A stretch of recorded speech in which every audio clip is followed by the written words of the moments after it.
Hello বন্ধুরা, মাধ্যমিক ২০২৬-এর সকল ছাত্রছাত্রীকে স্বাগত। আচ্ছা, ভূগোলের বইটা খুললেই কি একটা বিশেষ অধ্যায় দেখে একটু ভয় ভয় করে?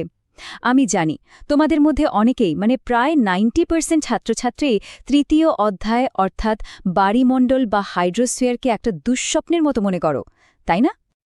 বিশেষ করে ওই যে সমুদ্র স্রোতের এতগুলো নাম, কোনটা উষ্ণ কোনটা শীতল, মাথা ঘুরে যায় তাই না? আর জোয়ার ভাটার অঙ্কগুলো, ওরে বাবা, পরীক্ষার খাতায় গিয়ে সব যেন জট পাকিয়ে যায়। কিন্তু শোনো, একদম চিন্তা করার কোনো কারণ নেই।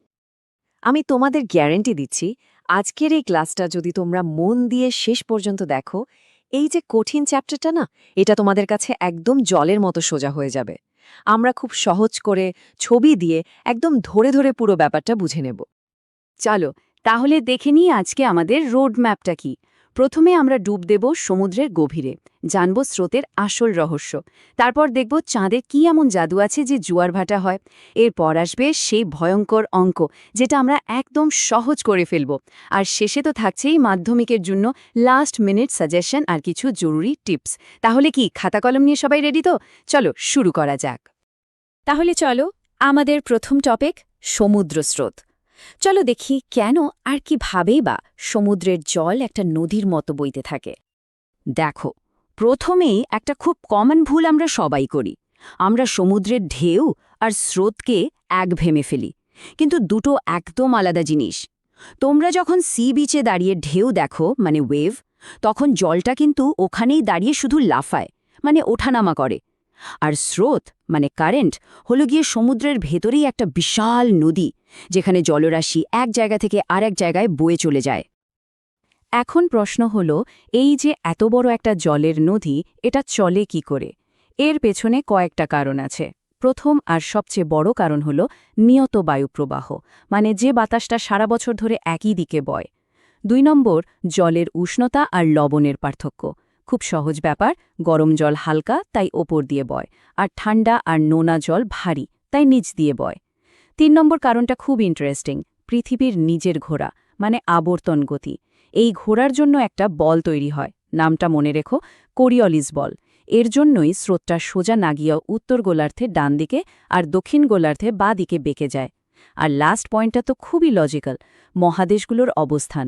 স্রোত বইতে বইতে যখন একটা মহাদেশে গিয়ে ধাক্কা খায়, তখন তো তাকে দিক বদলাতেই হবে, তাই না? আচ্ছা, এতগুলো স্রোতের নাম, কোনটা গরম কোনটা ঠান্ডা, মনে রাখতে গিয়ে মাথা খারাপ হয়ে যাচ্ছে।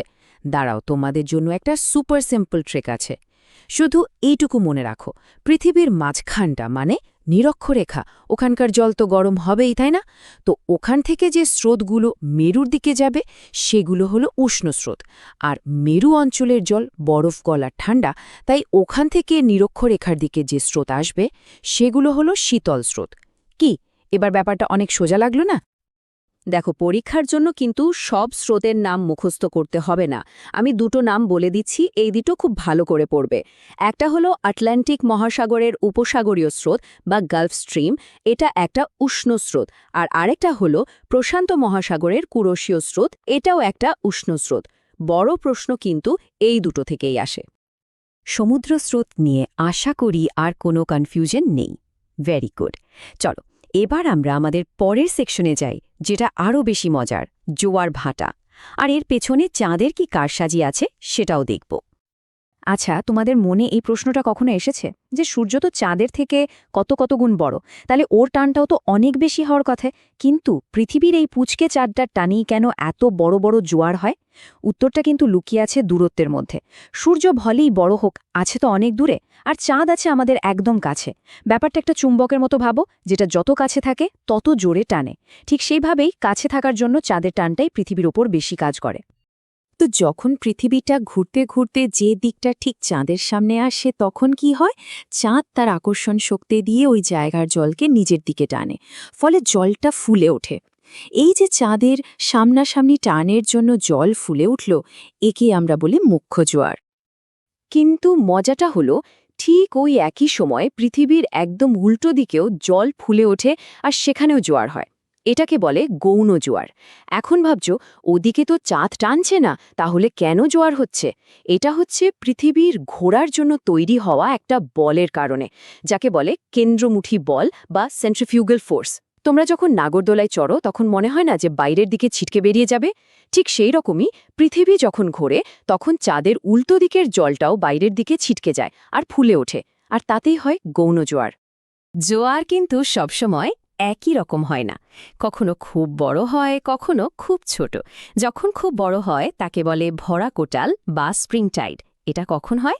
যখন সূর্য, চাঁদ আর পৃথিবী ঘুরতে ঘুরতে একই লাইনে চলে আসে। এই পজিশনটার একটা গালভরা নাম আছে, সিজিগি। তখন কি হয়? সূর্য আর চাঁদ দুজনে মিলে একদিকে টান দেয়, ফলে জোয়ারটা বিশাল উঁচু হয়। আর মরা কোটাল বা নিপচাইড হয় তার উল্টো। যখন চাঁদ আর সূর্য পৃথিবীর সাথে একটা ৯০ ডিগ্রি কোণ করে থাকে, তখন চাঁদ একদিকে টানে, সূর্য আরেক দিকে, ফলে দুজনের শক্তি কাটাকাটি হয়ে যায় আর জোয়ারটা খুব দুর্বল, মানে নিচু হয়। আশা করি জোয়ার ভাটার বেসিক কনসেপ্টটা ক্লিয়ার। এবার আমরা সেই পার্টটাতে আসছি যেটা নিয়ে তোমাদের সবার যত ভয়, জোয়ারের সময়ের অঙ্ক। কিন্তু আমি কথা দিচ্ছি, একদম ভয় পাবে না। আমি এমনভাবে বোঝাবো যে পুরো ব্যাপারটা জলের মতো সোজা হয়ে যাবে। আমরা নর্মালি কি ভাবি? কোনো একটা জায়গায় মুখ্য জোয়ার হলে ঠিক ২৪ ঘন্টা পরে আবার সেখানে মুখ্য জোয়ার হবে, তাই তো? কিন্তু আসলে তা হয় না। সময় লাগে ২৪ ঘন্টা ৫২ মিনিট। কেন এই এক্সট্রা ৫২ মিনিট লাগে? কারণটা খুব সহজ। ভাবো, তুমি আর তোমার বন্ধু একটা গোল মাঠে দৌড়াচ্ছ। তুমি এক পাক ঘুরে যখন আগের জায়গায় এলে, তোমার বন্ধুও তো ততক্ষণে কিছুটা এগিয়ে গেছে। ওকে ধরতে গেলে তোমাকে তো আরও একটু দৌড়াতে হবে, তাই না? ঠিক এই ঘটনাই ঘটে। পৃথিবী যখন ২৪ ঘন্টায় নিজের চারপাশে এক পাক ঘুরে আগের জায়গায় আসে, চাঁদও কিন্তু নিজের কক্ষপথে ততক্ষণে কিছুটা পথ এগিয়ে যায়। তাই পৃথিবীকে ওই চাঁদের বরাবর আসতে আরও প্রায় ৫২ মিনিট বেশি ঘুরতে হয়। আর এই কারণেই একটা মুখ্য জোয়ারের পর ঠিক তার পরের মুখ্য জোয়ারটা হতে ২৪ ঘন্টা ৫২ মিনিট লেগে যায়। তাহলে একটা মুখ্য জোয়ার আর তার ঠিক পরের গৌণ জোয়ারের মধ্যে সময়ের পার্থক্যটা কত হবে? খুব সোজা অঙ্ক। ২৪ ঘন্টা ৫২ মিনিটের ঠিক অর্ধেক, মানে ১২ ঘন্টা ২৬ মিনিট। এই সংখ্যাটা কিন্তু একদম মাথায় গেঁথে নাও। যে কোনো দুটো পরপর জোয়ারের মধ্যে সময়ের গ্যাপ হলো ১২ ঘন্টা ২৬ মিনিট। এটা ভুললে চলবে না।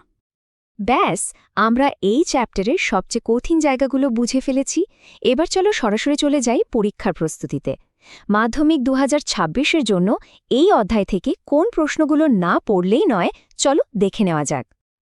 দেখো, ৫ নম্বরের বড় প্রশ্নের জন্য সমুদ্রস্রোত সৃষ্টির কারণ, এটা খুব ভালো করে তৈরি করবে। ৩ নম্বরের জন্য ভরা কোটাল ও মরা কোটালের পার্থক্য, এটা তো মাস্ট, প্রায় প্রতি বছরই আসে। আর ছবি এঁকে জোয়ার ভাটার সৃষ্টির কারণ, এটাও খুব ইম্পর্ট্যান্ট।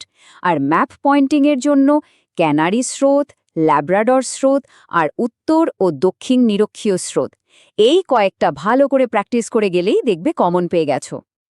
একটা কথা আমি বারবার বলি, আর এটা একদম মনের মধ্যে গেঁথে নাও। ভূগোল মানেই ছবি। ভূগোলে ভালো নম্বর পেতে হলে তোমাকে ছবি আঁকতেই হবে। তোমার উত্তরটা যতই ভালো হোক, একটা পরিষ্কার ছবি তোমার উত্তরের মান ১০ গুণ বাড়িয়ে দেয়। বিশেষ করে জোয়ার ভাটার প্রশ্নে পেন্সিল কম্পাস দিয়ে সুন্দর করে সূর্য, চাঁদ আর পৃথিবী এঁকে যদি দেখিয়ে দাও, তাহলে ফুল মার্কস পাওয়া থেকে কেউ আটকাতে পারবে না। আমরা আলোচনার একদম শেষ পর্যায়ে চলে এসেছি। আশা করি বাড়িমণ্ডল নিয়ে তোমাদের মনের ভয়টা এখন অনেকটাই কেটে গেছে। চলো, ক্লাস শেষ করার আগে পুরো বিষয়টাতে একবার চট করে চোখ বুলিয়ে নিই, মানে একটা কুইক রিভিশন করে নিই। তাহলে আজকে আমরা কি কি শিখলাম? ১. সমুদ্র স্রোত আর তরঙ্গ এক নয়। স্রোত হল জলের নদী আর তরঙ্গ হল জলের লাফ। ২. স্রোত তৈরি হয় মূলত বাতাস, জলের তাপমাত্রা আর পৃথিবীর ঘোরার জন্য। ৩. চাঁদের আকার নয়, কাছে থাকাই জোয়ারের আসল কারণ। ৪. সবচেয়ে ইম্পর্টেন্ট সংখ্যাটা, দুটি জোয়ারের মধ্যে সময়ের পার্থক্য ১২ ঘন্টা ২৬ মিনিট। আর ৫. ভূগোলে ভালো নম্বর মানেই সুন্দর করে ছবি আঁকা। এই পয়েন্টগুলো মনে রাখলেই হবে। তাহলে বন্ধুরা, বলো তো, বাড়িমণ্ডল নিয়ে ভয়টা কি একটু হলেও কমল? আজকের এই আলোচনা যদি তোমাদের ভালো লেগে থাকে, তাহলে কমেন্টে আমাকে অবশ্যই জানিও। আর হ্যাঁ, এরপর ভূগোলের কোন অধ্যায়টা তোমাদের সবচেয়ে কঠিন লাগে সেটাও জানাতে কিন্তু ভুলো না। তাহলে পরের বার হয়তো সেই চ্যাপ্টারটা নিয়ে চলে আসব। আজকের মতো এটুকুই। সবাই ভালো থেকো আর মন দিয়ে পড়াশোনা করো।